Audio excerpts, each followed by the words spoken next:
Yahvé era otra historia, otra cosa. Probablemente, esto es una teoría, claro, naturalmente, probablemente... Yo hablo de tú a tú al Padre Azul, pero no sé quién soy, hasta que en un momento determinado el resto de la historia de Jesús de Nazaret, que bueno, es muy bonita, ayuda mucho a comprender quién era el personaje, quién eran los que iban con él, los que le acompañaban, quién era la madre, por supuesto, la señora, toda la banda. Tenían una idea del Mesías que era la idea judía. Yo seguramente no le preguntaría nada, yo me quedaría en silencio mirándole. Yo tengo toda la información desde el principio. Bienvenidos nuevamente. En esta conferencia entramos a fondo en Nada es lo que parece de Juan José Benítez como lo que realmente es, una sacudida intelectual al relato canónico sobre Jesús de Nazaret y al modo en que la Iglesia administró su figura a lo largo de los siglos. No estamos ante una provocación vacía. Benítez parte de una pregunta que casi nadie quiere formular en público. ¿Qué parte de Jesús histórico fue transformada en Jesús institucional para sostener el poder religioso y político? Desde ese punto analiza viajes, idiomas, formación cultural y maduración espiritual de un maestro que dista mucho del personaje rígido. Benítez sostiene, y lo discutimos con seriedad, que Jesús no nació para fundar una institución, que su misión fue esencialmente espiritual, y que gran parte de la arquitectura eclesiástica posterior responde más a decisiones humanas que a su intención original. Y esa idea por sí sola ya cambia todo. Y esto no surge en el vacío. No es la primera vez que aparecen visiones alternativas de Jesús. Por ejemplo, el libro de Urantia describe a un Jesús profundamente humano, que aprende, duda, madura y se forma viajando, y al mismo tiempo portador de una visión cósmica. Allí se afirma explícitamente que su divinidad no depende de la biología, sino de su conciencia y su propósito espiritual. Una idea que dialoga directamente con lo que plantea Benítez. Algo similar encontramos en los llamados Evangelios de Nazamar, textos apócrifos tempranos fuera del canon, donde Jesús aparece como un maestro itinerante que dialoga con culturas distintas, prioriza la experiencia interior sobre el ritual y critica la religión convertida en aparato de poder. No es el Jesús dócil de la institución, es un guía incómodo, libre y radicalmente espiritual. Lo que hacemos en este video es cruzar estas miradas con la investigación de Benítez para mostrar un panorama más amplio, un Jesús viajero en proceso de autodescubrimiento y alejado de la estructura eclesial que siglos después hablaría en su nombre. No atacamos la fe, cuestionamos la versión oficial cuando choca con la historia, los textos antiguos y el sentido común. Ese es el nivel de esta conferencia. Si te interesa pensar sin miedo y sin dogmas, este canal es tu lugar. Suscríbete si aún no lo has hecho. Y a quienes ya están aquí, gracias por acompañar este proyecto. Vienen más conferencias, más debates, más contenidos que van a mover el piso de lo que creías saber. Y ahora sí damos paso a Juan José Benítez y Nada es lo que parece. Soy tu amigo Lalo Hernández. Estás en Nuevos Estoicos MX. Comenzamos. Pues muchísimas gracias. Estos actos no me gustan absolutamente nada, como algunos quizás lo sepan. Pero bueno, yo creo que hay que hacer de vez en cuando una excepción, un alto y superarse, pues porque entiendo que hay personas que quieren hacer preguntas, que no están en los libros, lo que yo he escrito, etc. El libro que tienen ustedes recién aparecido es una obra que yo escribí en el año 2000 y que se quedó por ahí en un rincón perdido. A mí me impresionó mucho cuando salieron los caballos, me impresionó mucho el volumen de cartas, de comunicaciones, de correos electrónicos que llegaron y que han ido llegando, que siguen llegando sobre la figura de Jesús de Nazaret. Entonces es como si alguien me hubiera dicho, bueno, de los cientos de comunicaciones selecciona 101, y quizás alguno se pregunte por qué 101. Bueno, yo sonrío con mucha malicia y luego en el coloquio les avanzaré que espero que si el jefe lo tiene a bien, pues uno de los próximos libros que voy a hacer, también vamos a hablar de la continuación del 9, es un libro que se llama Pactos y Señales. Y ahí, bueno, se explicará uno por qué el 101, ¿no? Es un símbolo muy importante para mí, por lo menos. Bueno, entonces yo cumplí esa orden, entre comillas, y me puse a trabajar e hice una selección de las 101 preguntas más divertidas, profundas, interesantes, generales, absurdas, en fin, cada una tiene algo que me impresionó, que me pareció interesante y que podía transferir y comunicarle al lector pues emociones, información, etc. Y esa es la razón básica por la que yo escribí Jesús de Nazaret, nada es lo que parece, que en realidad tenía otro título, pero a la editorial no le gustó. Y yo, pues, de esas cosas raras en la vida accedí, porque en eso suelo ser muy duro, ¿no? O sea, el título que yo haya pensado, el que definitivamente esté ahí en el manuscrito, es el que se queda. Y en este caso no sé por qué accedí, y yo creo que la editorial tenía razón. El título original era Mi socio favorito, que por eso hay alguna alusión en el texto a mi socio. Quizás, bueno, se puede entender perfectamente, pero quizás algunas personas, bueno, nadie sabía que el título original era Mi socio favorito. Bueno, yo he tratado, en fin, de aproximarme un poco a la figura de Jesús de Nazaret, basándome siempre y bebiendo siempre en los caballos de Troya. Creo que es un libro muy explosivo, muy revolucionario.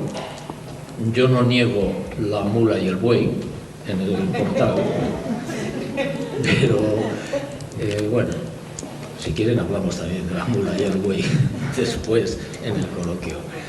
Me hizo mucha gracia porque el señor Ratzinger, en un periódico que vi hace 3 días, un poco sospechoso de ir contra la Iglesia Católica, dijo que bueno, que estaba ya demostrado que Jesús de Nazaret no había nacido en el año 0, sino en el año -6 o -7. Y me llamó mucho la atención y dije, bueno, me alegro de que alguien de la cúpula del Vaticano haya leído Los caballos y le haya informado, ¿no? Porque eso es ni más ni menos lo que venimos contando hace casi 30 años. En el 2014 se cumplirán 30 años del Caballo de Troya 1.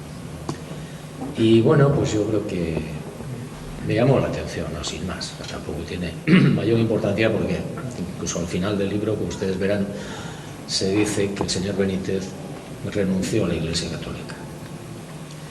Mi mujer de vez en cuando me echa una bronca porque ella dice que a lo mejor estoy equivocado, con lo cual yo salgo ganando, porque yo iré al infierno y ella no. Como no está por aquí, lo puedo decir. Bueno, entonces, el tema Jesús de Nazaret es un tema que a mí me fascina, como ustedes saben. Es uno de mis temas favoritos de conversación. Siempre que puedo y sale a relucir, pues me embarco en él. Me fascina. Creo que Jesús de Nazaret es, para mí, es un hombre de Dios. Es el personaje más importante de la historia de la humanidad, sin lugar a dudas, ahora y siempre. Fascinante y bien recogido en el libro desde el punto de vista humano. Fascinante sus características físicas y humanas. Fascinante su proximidad. Nada que ver con lo que nos han contado. Un hombre absolutamente risueño, con un sentido del humor fascinante, nunca serio, o casi nunca serio. Nada es lo que parece, efectivamente. Y desde luego un hombre con unas características mentales o espirituales que no podemos definir. Yo me siento incapaz ni siquiera de aproximarme mínimamente a lo que pudo ser este personaje, este hombre de Dios. Para mí es un enorme misterio que acepto. El hecho de que en un momento determinado de su vida él pudo recuperar, porque tampoco sé qué palabras podemos utilizar para definir algo tan importante como la divinidad, ¿no? Él recupera esa divinidad, probablemente cuando tenía 30 o 31 años, es decir, pasó la mayor parte de su vida, porque muere cuando iba a cumplir 36, tenía 35, no 33, pasó la mayor parte de su vida sin saber quién era. Fíjense ustedes qué enorme tragedia, pero verdaderamente oscuro, ¿no? Es decir, yo sé que tengo que hacer algo tira de mí. Yo hablo de tú a tú al Padre Azul, pero no sé quién soy, hasta que en un momento determinado, probablemente en aquel retiro en el Monte Hermón, él se da cuenta de quién es, recupera la divinidad, y a partir de ahí, cuando él ya baja de la montaña sagrada, ya es otra criatura. Aun siendo lo mismo, era otra criatura. De ahí su poder, claro. De ahí lo que hizo, ¿no? Que es fascinante. Igualmente, yo creo que nos hemos enterado de una décima parte de lo que hizo. Hablando de prodigios, hablando de curaciones, por ejemplo, nos hemos enterado de una mínima parte. Seguramente hizo muchos más milagros de los que nos han contado. Nada es lo que parece. Yo les invito a que, bueno, cuando toque, vean ustedes la continuación del Caballo 9. La historia yo ya se lo adelanto. La operación terminó, Caballo 3 ya terminó, pero la historia no. La historia de Jesús de Nazaret, por supuesto, yo ya lo he dicho más de una vez, continúa.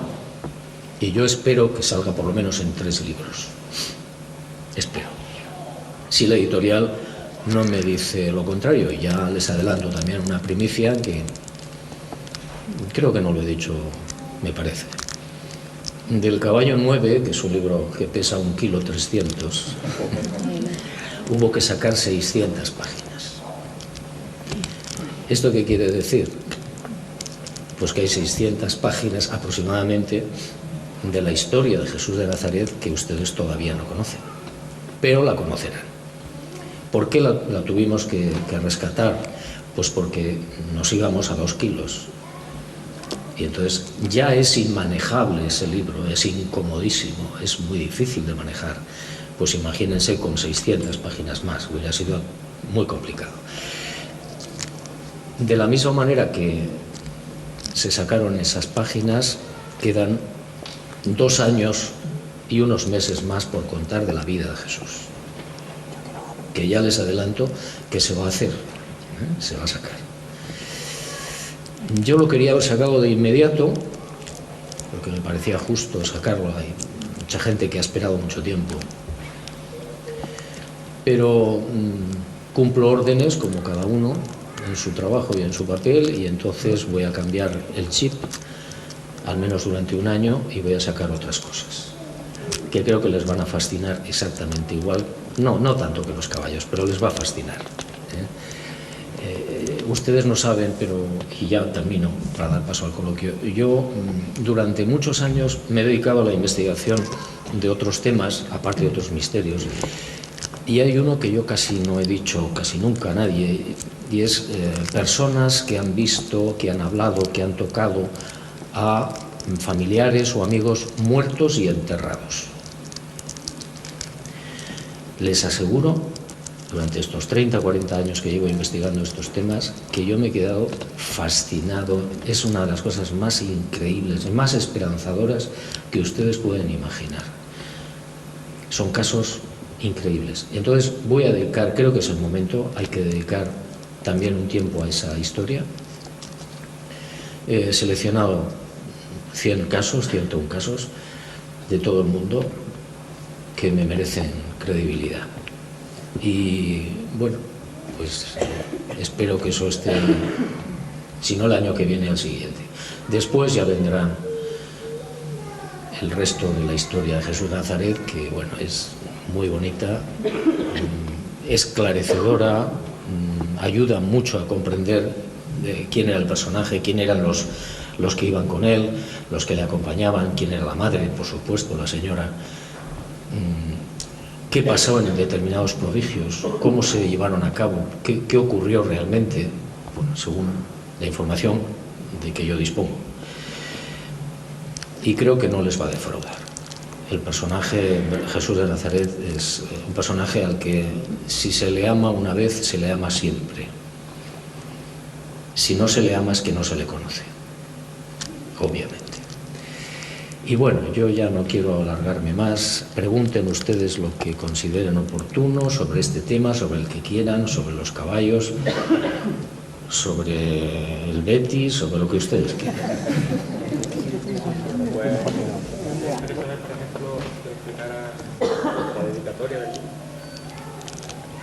La dedicatoria del libro, no me acuerdo. Al Molly. Ah, sí.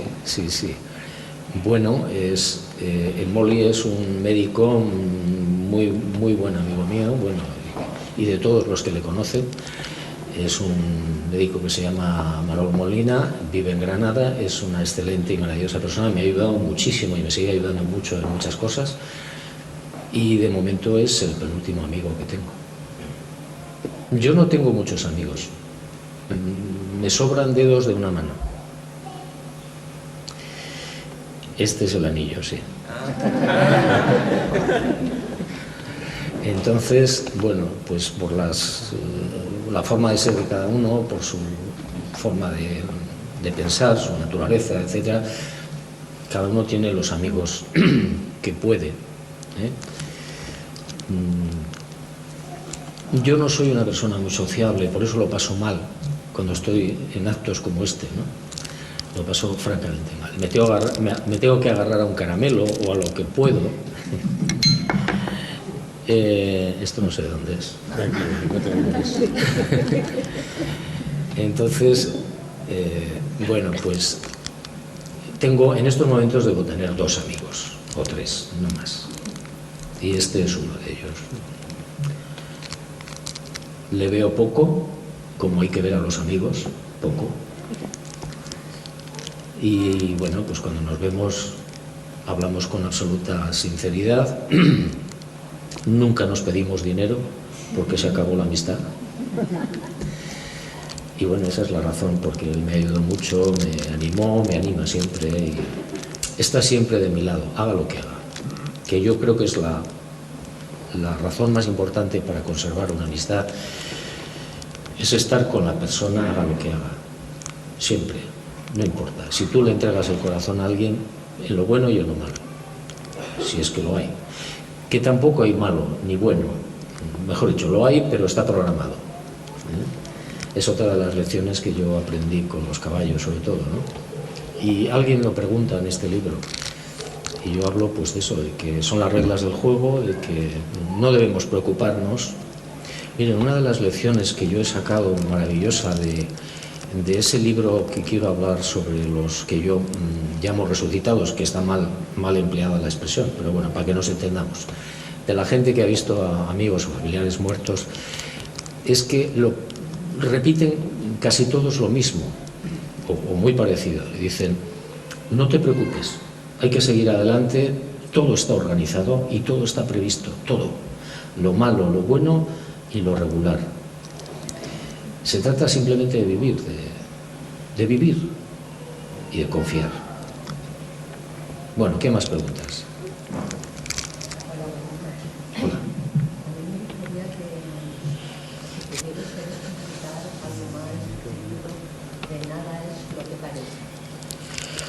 Bueno, nada es lo que parece, está hecho con muy mala intención. Porque nada de lo que se nos ha dicho de Jesús de Nazaret, creo yo, o es mi opinión personal, puedo estar completamente equivocado, pero el corazón me dice que no. Nada de lo que se nos ha dicho, o la mayor parte de las cosas que se nos ha dicho sobre Jesús de Nazaret, no son ciertas, no es cierto. Es decir, Jesús de Nazaret no estuvo perdido, Jesús de Nazaret no era un fiscal, Jesús de Nazaret no era un tipo lejano, raro, no. Jesús de Nazaret era muy distinto, muy diferente a lo que se vende, a lo que venden las religiones. Todas hablan de determinadas cosas de Jesús de Nazaret alejándolo colocándolo en una situación de juez, de fiscal, de tipo que lleva las cuentas, de que castiga, de que tal. No, es todo lo contrario para mí. Por eso es un libro, decía antes, con mucha dinamita, porque no deja títere con cabeza, con respeto, pero no deja títere con cabeza. No tiene, vamos, se dice en el libro que la virginidad de María no es así, no es como te lo cuentan. Y yo sé que estamos en la tierra de María Santísima y sé que hay mucha gente muy devota de María Santísima. No es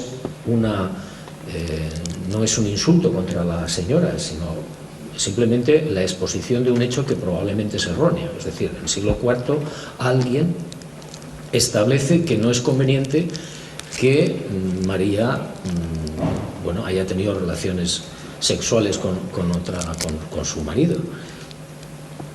Y a partir de ahí, siglo IV, empieza la movida y la bola a rodar de que María es virgen. Oiga, mire, primero, no tiene la menor importancia. Segundo, no es necesario hacer nacer a una persona de una virgen para engrandecerlo, porque Jesús de Nazaret es grande por sí mismo, no porque haya nacido de una virgen, que era lo que se acostumbraba en la historia a lo largo del relato de las vidas de los héroes. Todos o casi todos habían nacido de una virgen. Pero bueno, en este caso es que además es no conocer las leyes judías de la época. Si Jesús de Nazaret hubiera nacido, como dicen algunas iglesias, yo se lo he dicho muchas veces, y está escrito también, lo hubieran considerado bastardo. Y eso en la legislación judía tenía una penalización muy grave.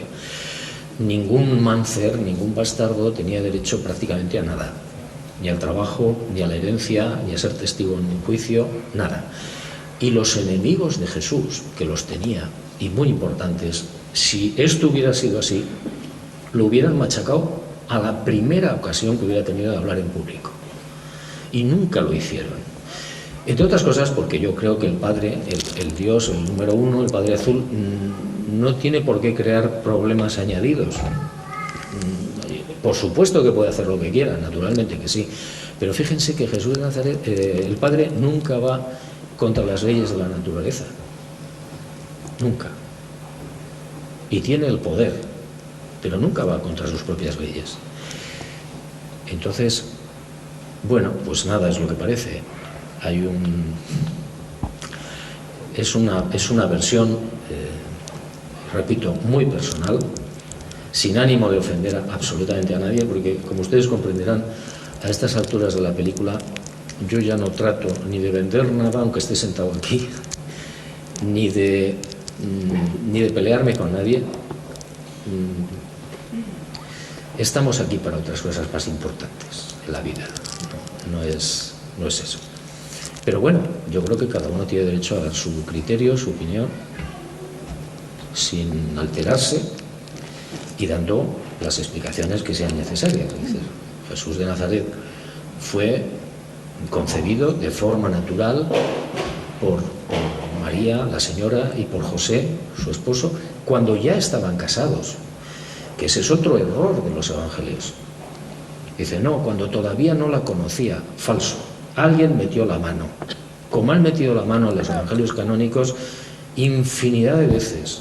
Jesús nunca habló del infierno, jamás, ni se refirió jamás a estos van a este lado y los otros al otro, y el rechinar de dientes, todo eso es falso. Entonces, pues yo personalmente cuando he leído los evangelios canónicos porque lo necesitaba, porque tenía que hacer comparaciones con la información que yo tenía, pues era verdaderamente desesperante, porque movieron todos los hilos, no los evangelistas, sino probablemente después de los evangelistas, gente que entró ahí a saco por intereses colectivos o individuales, léase la virginidad de María, el famoso Papa Sirisio del siglo IV, o por lo que sea. ¿Interesaba que esto fuera así? Vale, pues entonces hay que defender teológicamente en las copias o en los evangelios que figuran como canónicos lo que haga falta y lo que sea necesario. Alguien me pregunta en en Jesús de Nazaret nada es lo que parece. Pregunta, bueno, pero ¿fundó o no fundó la Iglesia Católica? No, no fundó nada. No fundó ninguna institución como la entendemos. No fundó nada. Él lo que pretendía era una hermandad espiritual en base a la esperanza de un reino nuevo que está probablemente en cuanto pasemos al otro lado. No sé si es... Mucha gente me hace gracia porque dice, bueno, yo en cuanto muera veré a Dios. Y yo me río por dentro, digo, menos mal, va a ser que no. Porque eso es como acercarse al sol, ¿no? Sin estar preparado, pues ya sabe usted lo que le va a ocurrir. Y el sol no es malo por sí, pero si usted se acerca al sol, pues tendrá problemas, quedará fulminado. Pues más o menos es lo que yo creo que pasa con el número 1, ¿no? Hay que recorrer un largo camino, que no sé exactamente cómo es, pero sé que es muy largo, incluso sin tiempo, para poder intentar aproximarse a la comprensión o a la visión de ese ser maravilloso, esa criatura increíble que es el número 1, el Padre. Bueno, pues la Iglesia, las religiones en general, y lo digo, repito, siempre con respeto, porque creo que las religiones también tienen su parte positiva y cubren unos espacios de tiempo en la historia que son necesarios. Luego se deforman, se corrompen y se fosilizan, como todas las religiones de autoridad. Y no son palabras mías, son palabras del Maestro. Él repite muchas veces, todas las religiones de autoridad se fosilizan. Y si ustedes miran a su alrededor, salvando a los misioneros y a la gente que está dando su vida entera por gente que lo necesita, el resto pues están fosilizados. Es decir, no puedes defender la virginidad de María a estas alturas del negocio, porque no te cree nadie con un mínimo de sentido común y porque además no interfiere para nada en la divinidad del Maestro. O sea, a mí, bueno, en fin, otras personas hablan de la señora también, yo pienso que con una visión muy estereotipada, ¿no? Es decir, María es una persona muy sumisa, que comprendió perfectamente a su hijo y que estuvo hasta el final con él. No es así. Probablemente no fue así. María era una mujer muy inteligente, muy valiente, muy testaruda y muy equivocada. Y no entendió a su hijo. No comprendió ni ella ni el resto, por supuesto. María no fue solamente una excepción. Lo que pasa es que María tuvo el coraje, puesto que era su hijo, de estar al pie de la cruz. Pero el resto de su vida yo creo que se distanciaron. Es algo que los evangelios lo silencian también y es un flaco servicio a la verdad. Para mí la señora es mucho más interesante y mucho más atractiva equivocándose que como me la están pintando a lo largo de la historia. María, como los discípulos y toda la banda, tenían una idea del Mesías que era la idea judía, establecida en más de 500 profetas y que en esos momentos pues, de dominio romano estaba muy a flor de piel. Y es que el Mesías era un libertador político, les iba a quitar la bota de la cabeza. Odiaban a Roma y todo el mundo decía, el Mesías que va a venir, el rompedor de dientes, nos va a sacar de esta situación y va a llevar a Israel a la cima del mundo, y todo el mundo va a trabajar para nosotros y vamos a vivir 1000 días, muchas cosas que decían. Y María compartía eso, yo estoy seguro. María era una persona que cuando el hijo le dice no es eso, no le entiende. Dice, ¿qué estás diciendo? ¿Cómo que voy a tutearle yo a Dios? ¿Cómo que hay un futuro maravilloso para todos? ¿Cómo es que todo el mundo es igual? O sea, los ricos son igual que los pobres, los judíos son igual que los gentiles, las mujeres son igual que los hombres. No, hombre, no, eso no puede ser. Esa es la idea de los discípulos, esa es la idea de todo el pueblo judío. Por eso a mí no me gusta nunca llamarle a Jesús de Nazaret Cristo o Jesucristo. porque es la equivalencia de Mesías en griego. Yo prefiero Jesús de Nazaret o maestro.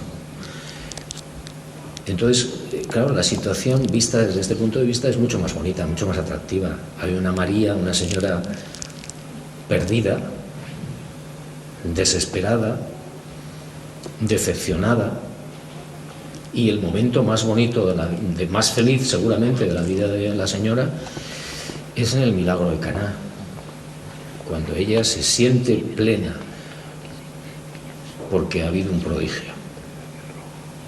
Y luego ya poco a poco se da cuenta de que Jesús no quiere eso. Jesús no está hablando de esa historia, no está hablando de ese reino, está hablando de un mundo más allá, que probablemente es más allá de la muerte.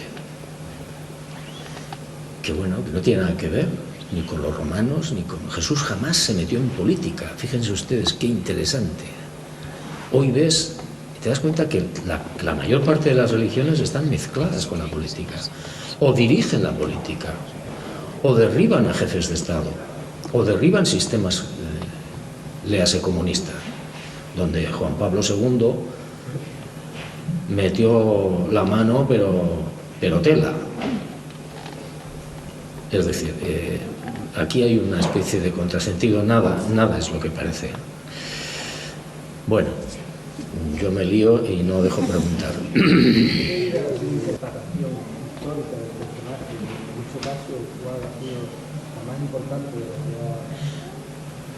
¿Cuál ha sido la constatación histórica más importante a tu juicio para poder indagar en la vida del personaje? ¿Y en qué medida es importante tener una constatación histórica? Bueno, hay constataciones históricas del personaje no católicas. Católicas hay unas cuantas, pero no católicas por lo menos hay 4. Entonces, pero yo creo que incluso a estas alturas no importa. Es decir, a mí me da exactamente ya igual intentar o no demostrar que fue o no un personaje histórico, que para mí sí lo es. Yo creo que su mensaje fue tan revolucionario y su forma de actuar fue tan extraordinaria que no ha habido nadie, jamás nadie igual que haya hecho lo mismo. ¿Por qué? Porque era quien era. Eso es lo que yo creo.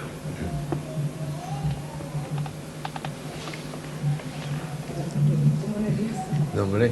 Justamente, ¿qué piensas de lo que quieren confirmar que Jesús tuvo una posible compañera y descendencia? ¿Qué piensas respecto a eso? Me preguntan, no sé si lo han oído atrás, qué pienso de la posible compañera que dicen de Jesús de Nazaret. Sí, exactamente, lo que quieren demostrar, porque hay documentales que incluso quieren demostrar una posibilidad de que hubo una compañera, de que tuvo descendencia, de que Jesús se partió a Francia, ¿no? Bueno, yo no creo en una sola palabra de nada de eso. María Magdalena era una mujer de gran valor, con una vida difícil, que se unió al grupo. Una de las cosas que no dicen con claridad los evangelios es que Jesús de Nazaret no elige, esa es otra historia fascinante. Hay 12 que van con él, y digo bien, no los elige. Pero también permite que 12 mujeres, o un grupo de mujeres, más o menos 11, 12 o 13, vayan con él, y una de ellas es María Magdalena. Pero yo creo que Jesús de Nazaret, si alguien conoce un poco su forma de pensar, su filosofía y un poco su vida, comprenderá inmediatamente que esos no eran los planes del hombre Dios. ¿Por qué? Él no deja ningún escrito y él no deja descendencia, de una manera muy inteligente. Si él hubiera dejado escritos de su puño y letra, y probablemente sabía 4 lenguas, esto hubiera sido el caos. Porque si ya las cosas a lo largo de la historia se han puesto como se han puesto, y no vamos a hablar de las cruzadas, ni de la Inquisición, ni de los moros, ni de los otros, ni de... No. Hoy, si hubiera un texto escrito por él, hubiera sido terrible, porque estaríamos todavía peleándonos a nivel de interpretaciones, a nivel de dogmas, bueno, de todo. Y si hubiera dejado hijos, exactamente igual. Él seguramente, bueno, seguramente no, seguro, él tuvo más hermanos y sobrinos. Esa sí es una rama de su sangre, pero es una rama muy diversificada que se ha perdido, afortunadamente. Porque yo tampoco quiero pensar lo que ocurriría si apareciera en no sé dónde un descendiente tipo chiitas y sunitas de Jesús de Nazaret. Pues sería terrible, porque volveríamos a provocar guerras, conflictos, tensiones, rupturas, que es lo contrario a lo que él pretendía. E inteligentemente, repito, él no dejó escritos ni descendencia. Por tanto, María Magdalena toda esa historia nace en 1978, a raíz de un libro que escriben unos ingleses que se llama El Enigma Sagrado. Y alguien después retoma toda esa historia y la bola de nieve se va haciendo muy grande y empiezan a aparecer más cosas, pero yo creo que Jesús de Nazaret no tuvo novia nunca. Sí hubo una persona que se enamoró de él, que no fue María Magdalena, pero él aclaró las cosas desde el principio, con ella y con su familia, y se mantuvo en la postura que todos conocemos hasta el final. ¿Eso que quiere decir que él elegía el celibato al matrimonio? No. Simplemente su camino fue ese. Y él tenía derecho a tener hijos y a tener una esposa, exactamente igual que el resto, y no hubiera desmerecido para nada, porque no tiene nada que ver el mensaje, creo yo, con su condición personal.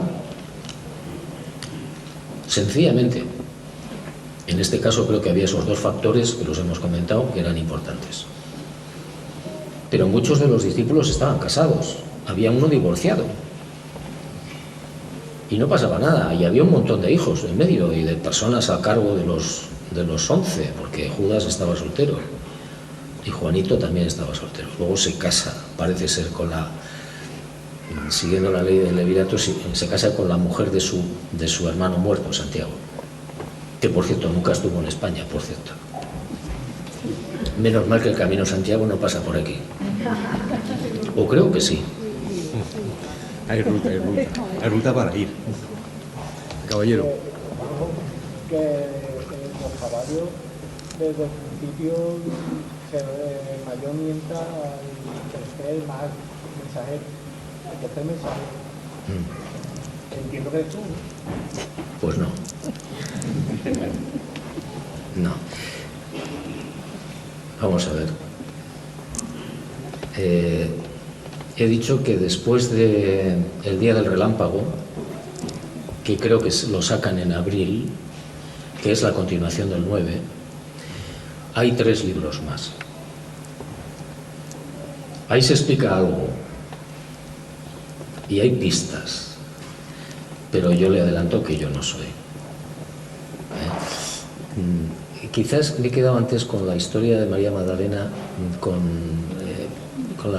quería explicarles un poco que las leyes judías protegían a las personas que habían tenido un novio o una novia y por las razones que fueran esa persona decidía no casarse y se rompía la relación, o no había existido, pero todo el mundo sabía que la mujer que amaba a Jesús, que era una chica de Nazaret, hablan entre ellos, deciden que eso, bueno, él decide que eso no debe ser, y las leyes judías protegían a esa persona, que en este caso Jesús, que rechaza esa relación, de la manera siguiente: ninguna otra mujer podía aproximarse a él con las intenciones de casarse. Eso era una ley admitida por todos los judíos. ¿Eso qué significa? Que ninguna María Magdalena se podía acercar. Pero eso lo prevía la ley, era la ley judía, y lo establecía con mucha claridad, que no era necesario porque Jesús de Nazaret era una persona que cuando tomaba una decisión no se echaba atrás. Fíjense, a mí me llamó mucho la atención en Jesús de Nazaret, en su personalidad, que era un hombre con mayúsculas que nunca pedía excusas, nunca se excusaba y nunca pedía consejo. Medio lo entiendo. Da para pensar, ¿no? Más preguntas. No quiero discutir sobre el tema, pero hay algo que no termino de ver claro. Si comentas que él toma conciencia de su debilidad a partir de los 30 años, a esa edad el hombre ya tenía prácticamente o debería de haber tenido una vida hecha. Y aún así tampoco estaba casado y tampoco tenía hijos. ¿Eso era porque no era su destino? ¿O esta decisión la toma aún sin saber qué? Bueno, lo que yo sé es que cuando muere su padre, José, él se queda como cabeza de familia, prácticamente, trabajando y ayudando a su madre con sus hermanos. Cuando le hacen la proposición de matrimonio, esta chica de Nazaret, la familia era una familia adinerada y pudiente. Y él parece o suena a excusa, pero que en el fondo es verdad, que él se debe a su madre y a sus hermanos primero. Y después, cuando hay una segunda entrevista con esta chica, él ya más mayor, él establece que los planes no son esos para él, sino la voluntad de su padre, los planes de su padre. Yo creo que él, aunque no tiene el poder de la divinidad, probablemente hasta los 30 o 31 años, él sabía que tenía que hacer algo. Él se iba a pasear a la colina famosa del Nevi, hablaba con su padre, él tenía algo dentro y él lo sabía.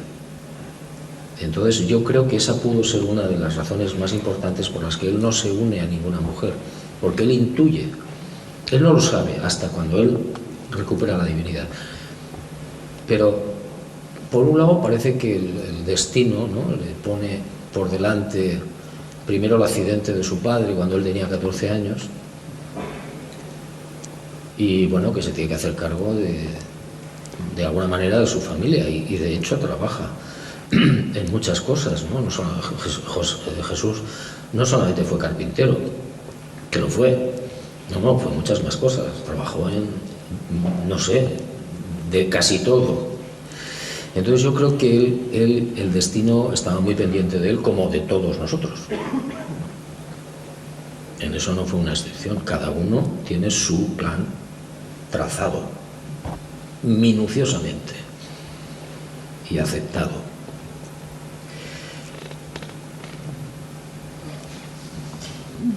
¿Para cuándo? ¿Tienes fecha de la segunda parte de la religión de Lucifer? Y ¿crees que queda mucho para que salga de la cuarentena? ¿Crees que algún día verá la luz? Sí, voy a empezar por el final. Sí, yo soy muy optimista. Yo creo que, ¿sabe qué pasa? Que nosotros medimos el tiempo, o creemos que medimos el tiempo, y todo nos parece largo y pesado, ¿no? A veces.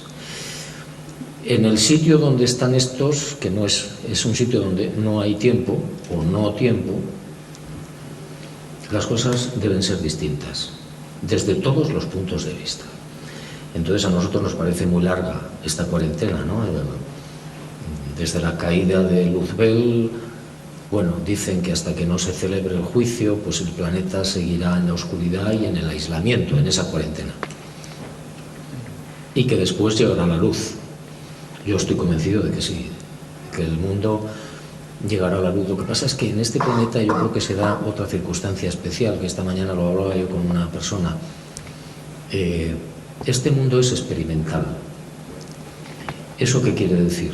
Bueno, pues que en el universo que nosotros conocemos, seguramente cada no sé cuántos planetas hay uno que se llama así o que es de ese tipo, ¿no? Experimental o de laboratorio, donde se experimenta lo mejor y lo peor. Eso justificaría las cosas que pasan aquí, que no tienen ninguna justificación, salvo que sea porque está establecido así, como laboratorio. Y la segunda parte de Ricky, de la rebelión, y la segunda parte de Ricky también. Lo que pasa es que, mire, yo tengo dos manos, tengo una vieja Olivetti 46 de hierro y no puedo hacer más. El otro día, haciendo una revisión de los posibles libros a los que yo debería dar prioridad, salió la segunda parte de La Rebelión y me quedé fascinado con la información. Yo le prometo que si tengo fuerzas y sigo adelante, yo lo voy a... En cuanto acabe el tema de Jesús de Nazaret, me voy a poner manos a la obra, porque es fascinante.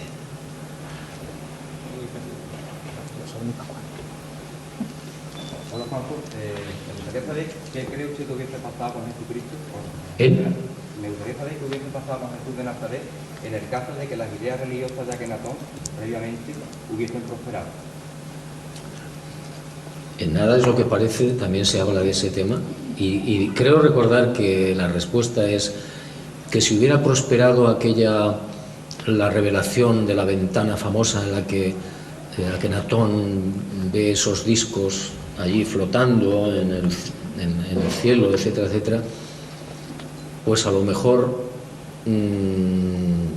Jesús de Nazaret hubiera sido egipcio. ¿Por qué? Es una suposición,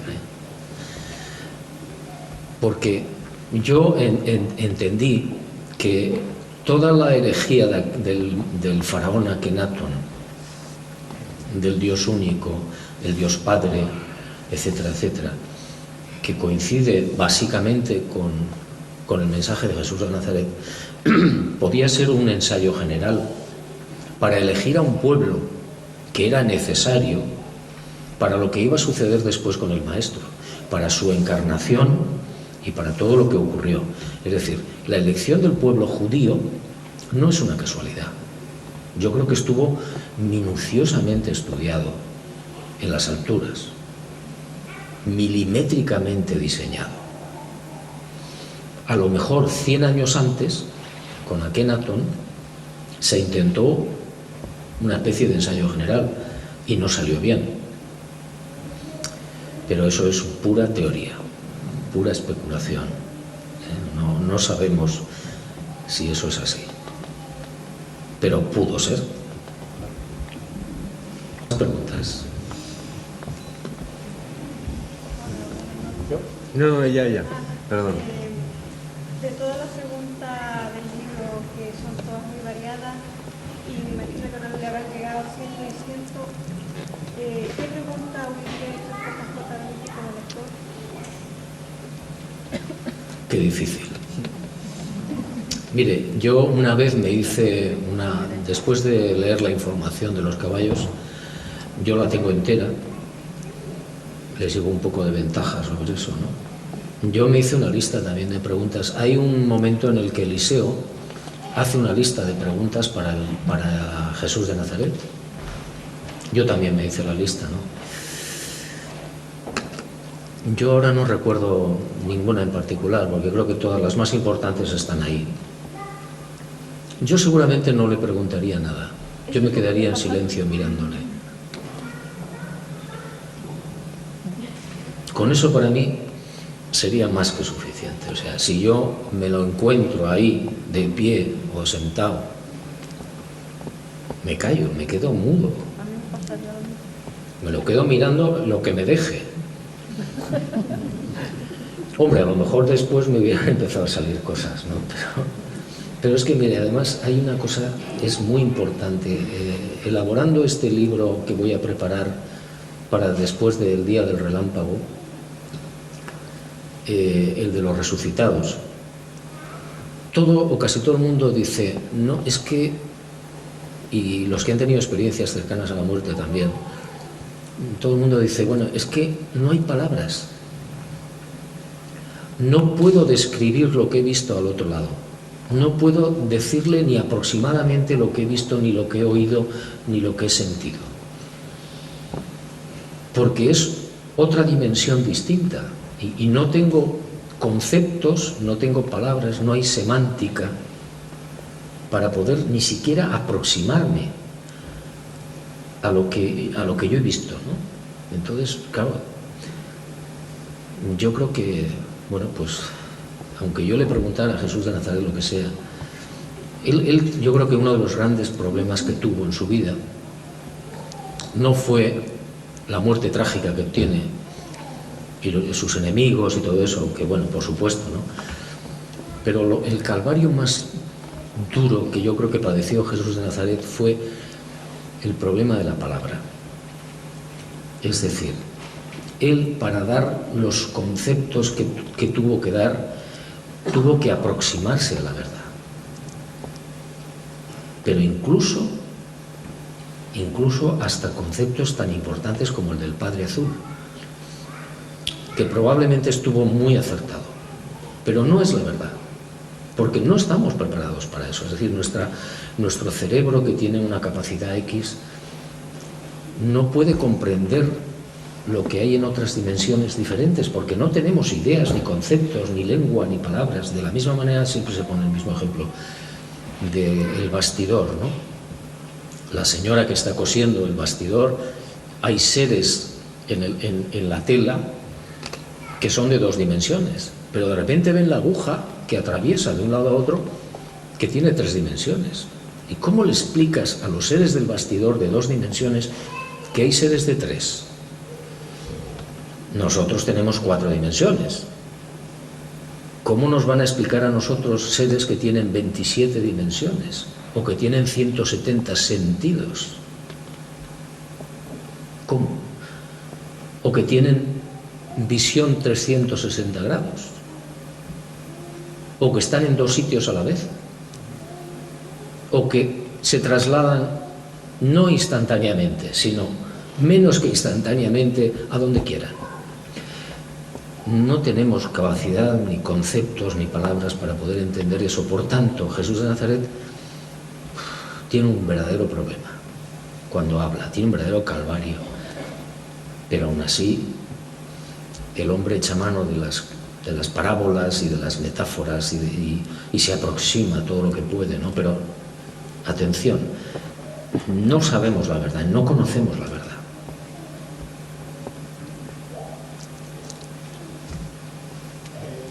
Tú dices, Juanjo, que tienes toda la información para los libros de Jesús de los Parábolas de Troya, pero que a lo largo de los libros los personajes muchas veces han cogido un rumbo que tú tampoco te esperabas. Y el final de la operación, ¿tú sabías que la operación desde siempre? Yo tengo toda la información desde el principio. ¿Pues sabía que iba a terminar así? Yo sé cómo termina. Y sé la información que queda por sacar. Repito, es apasionante. De verdad, es una de las cosas más bonitas con las que yo he podido tropezar. Y hay más cosas. Y hay más cosas. Pista. En el día del relámpago, donde, atención, no se habla de la figura de Jesús, o sea, no se habla de la historia de Jesús de Nazaret, pero hay un momento en el que aparecen 2 palabras, que es rayo negro. Bien, ustedes acuérdense.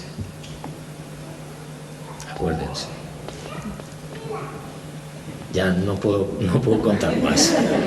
Hasta aquí. Nada. El alma y la chispa no son la misma cosa. El alma y la chispa, creo que no. Bueno, mire, esa es una pregunta bien interesante. Yo estuve muy confundido durante mucho tiempo hasta que yo me encontré la información que ha dado lugar a estos libros y creo que me aclaré un poquito. y es la chispa, por orden de importancia, es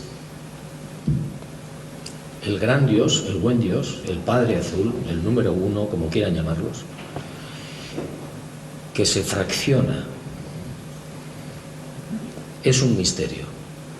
No es posible explicarlo, pero vamos a utilizar palabras nuestras para medio aproximarnos.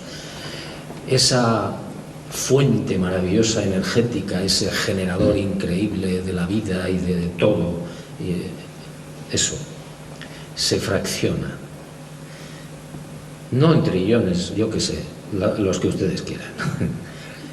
Y cada chispa, que eso sí lo entendemos,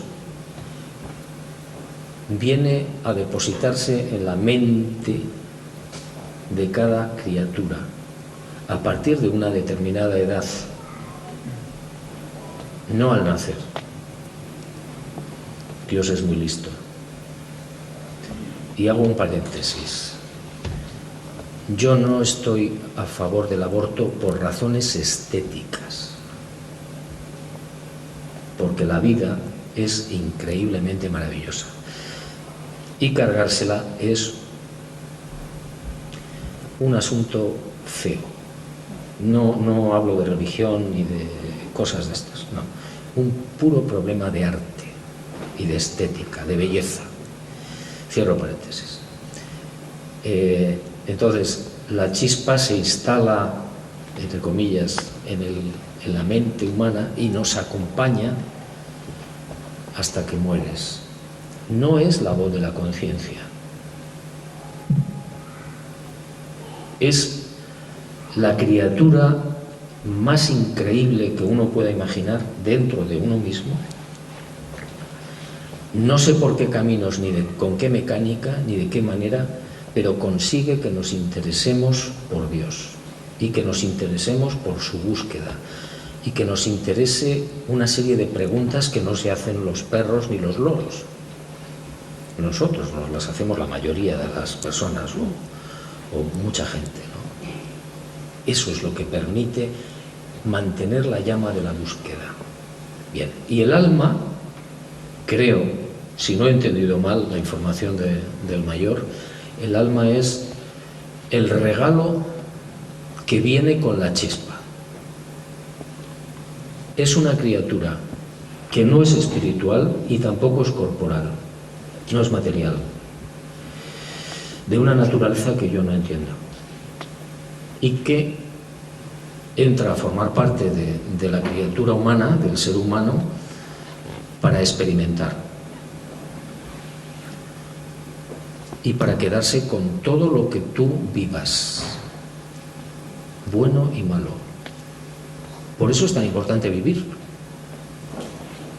Por eso es tan importante vivir, porque es experimentar, ¿no? Y al final, cuando te mueres, la chispa se va, el alma se va y las memorias se van.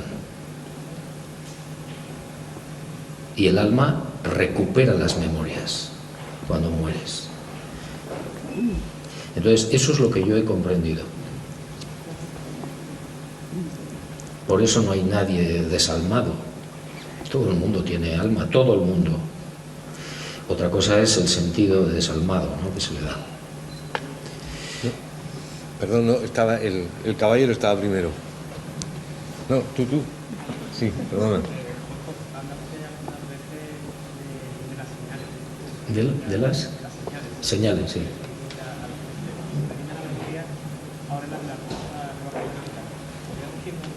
La rosa blanca. Sí, bueno, ese es un libro que yo quiero preparar a continuación de los resucitados, porque me di cuenta un día que todo el mundo recibe señales, queramos o no queramos, nos demos cuenta o no nos demos cuenta, todo el mundo. Lo que pasa es que la mayoría estamos tan metidos en la vida y en la rueda que no captamos, ¿no? Bueno, yo estaba en aquella época muy obsesionado con lo que yo llamo la ley del contrato. En mi página web hay una sección que se titula Al sur del sur, donde pueden encontrar, son reflexiones que yo hago. Yo estaba muy obsesionado en esa época si la ley del contrato es o no es verdad. Puede ser verdad o no es verdad. ¿Qué es la ley del contrato para el que no lo sepa? Bueno, yo recibo una información en parte a través de los caballos, que yo luego redondeo por otros canales, de que cada ser humano cuando viene al mundo ha elegido previamente lo que quiere ser.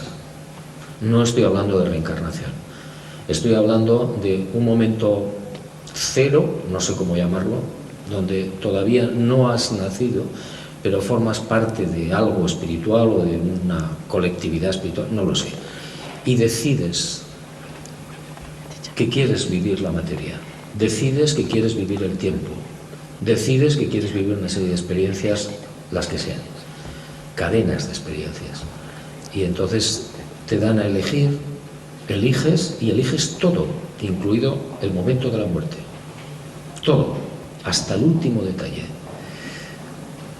Yo, por hacerlo más gráfico, digo, pues bueno, firma aquí, firmas y naces.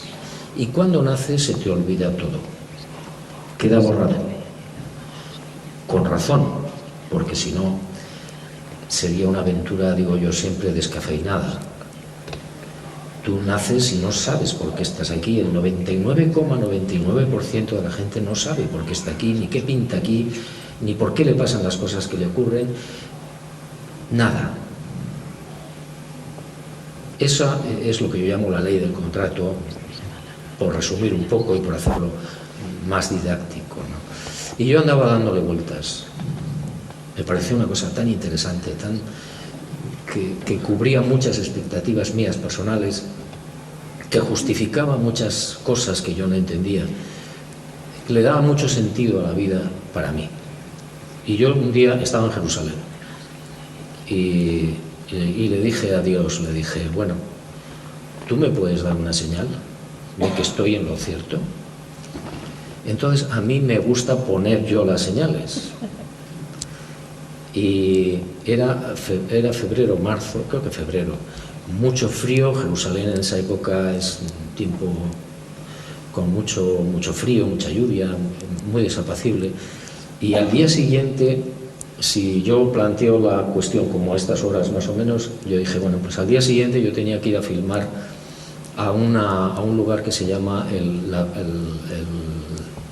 el Jardín del Inglés, que es una zona donde hay una cueva de la época de Jesús de Nazaret, con una rueda, con una piedra redonda, etcétera, muy bien cuidado, donde se supone que a lo mejor pudo estar enterrado allí al morir Jesús. Pero bueno, es también una suposición. Pero es un lugar muy bello, muy bien conservado, y teníamos que hacer una filmación para uno de los documentales de Planeta Encantado.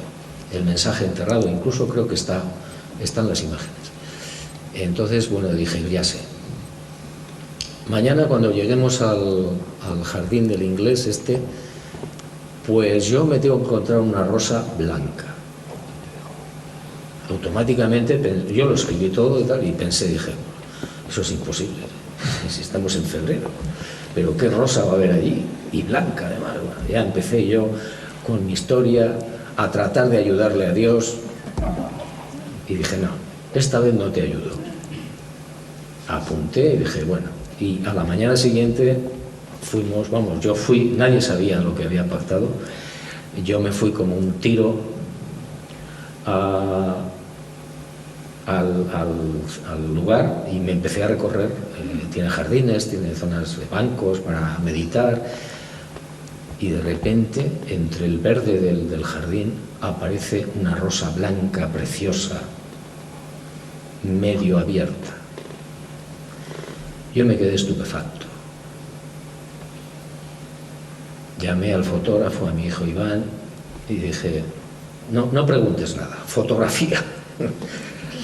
Y luego ya, abusando de lo divino y de lo humano, corté la rosa y me la llevé. Entonces, para mí fue una señal inequívoca, dificilísima, de que iba por el buen camino. Luego he pedido más señales, ¿no? Y el libro ese que yo quiero preparar algún día, hay señales absolutamente maravillosas, no solamente vividas por mí, sino por mucha más gente. Y permítanme, creo que tenemos tiempo, ¿no? Siempre, un poquito más, sí. Permítanme que les cuente una que yo siempre cuento porque la voy a publicar, es muy tierna, es maravillosa. Un día me escribe una chica de un pueblo de Madrid y me cuenta la historia. Entonces, ella vive en un edificio que tiene un patio de luces donde lo único que se ve son las tres paredes del patio y una cañería de aguas residuales que hay enfrente. Y la chica fregando le dice a Dios, al Padre Azul, le dice: ¡jo, qué triste!, ¿no? O sea, no veo ni una flor, no veo nada, qué árido, bueno, total, que se va a un viaje corto, regresa y en la cañería famosa de las aguas residuales ha salido una flor maravillosa que empieza a caer por el tubo. Es una tomatera. Y la chica se queda absorta, la contempla todos los días, pero no se da cuenta de hacer fotos. Y la planta termina por caerse. Se seca y se cae. Entonces la chica se da cuenta y va otra vez, y cuando está en la fregadera le dice a Dios: perdona, es que no pude hacer fotos. ¿Te importaría que volviera a aparecer otra flor? Y bueno, por hacerles breve la película, a mí me resultó muy emocionante. Salió una segunda tomatera y la chica le hizo 14 millones de fotos. Entonces yo voy a publicar la historia con las fotos y de cómo, o sea, es que es tan interesante, él está escuchando, por supuesto. ¿Por qué? Porque está dentro. Y entonces la otra, con todo el cariño del mundo, le dice: perdona, es que soy tan tonta, no he hecho fotos. ¿Te importaría repetir? Me quito el sombrero.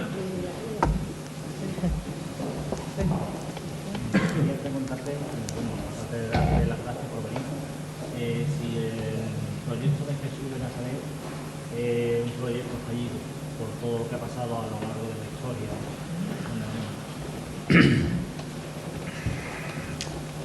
Pues es una pregunta que es muy lógica, ¿no? Es decir, a la vista de lo que ha pasado y de lo que está pasando, pues uno se pregunta, bueno, ¿para qué viene, no? ¿Para qué vino? ¿Para qué hace todo esto? Pues fíjense, yo creo que no hay ningún fallo en la misión de Jesús de Nazaret, en su encarnación, ni en su mensaje. Otra cuestión es que los seres humanos somos como somos.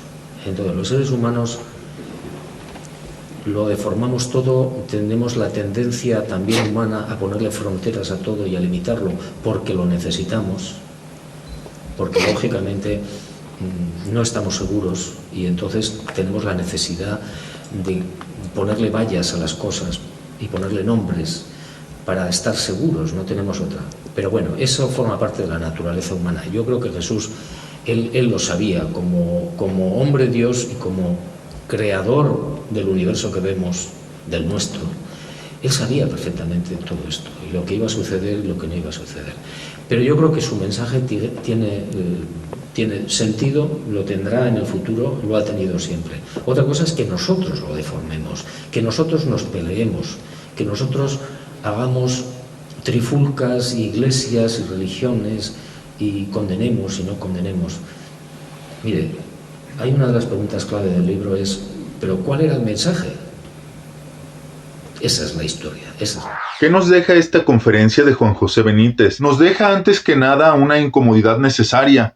Nos obliga a mirarnos de frente y a preguntarnos si nuestras creencias son frutos de una búsqueda honesta o el resultado de siglos de dogmas, concilios y decisiones políticas disfrazadas de verdad divina.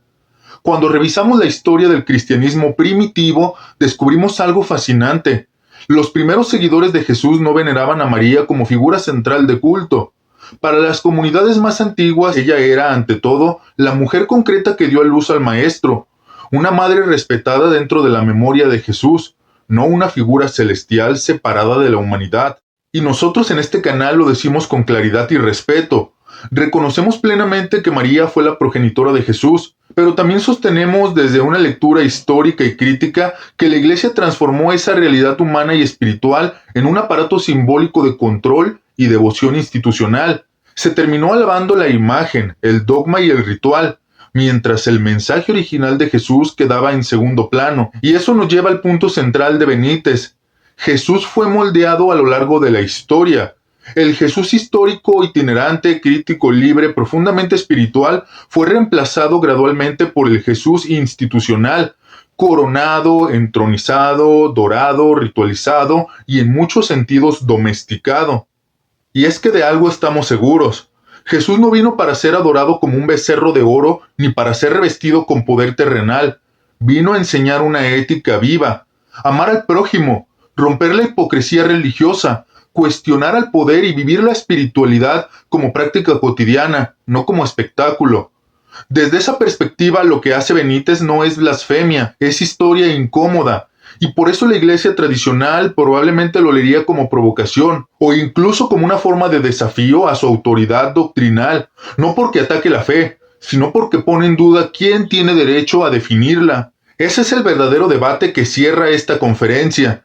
Si algo nos llevamos hoy es esto: la fe puede ser profunda sin ser obediente, la espiritualidad puede ser sincera sin ser institucional, y la verdad histórica puede ser incómoda sin ser enemiga de Dios. Si tú piensas de esta manera, sin miedo, sin censura y con argumentos, este canal es tu lugar. Gracias por quedarte hasta el final. Gracias a quienes ya están suscritos y han convertido este espacio en una comunidad crítica y despierta. Suscríbete si aún no lo has hecho, porque vienen más conferencias, más investigaciones y más temas que van a sacudir lo que creías saber sobre la historia, religión y poder. Soy tu amigo Lalo Hernández. Estás en Nuevos Estoicos MX. Hasta la próxima. Dios, el Padre Azul, como aparece en Caballo de Troya constantemente, es un Dios muy diferente, muy distinto.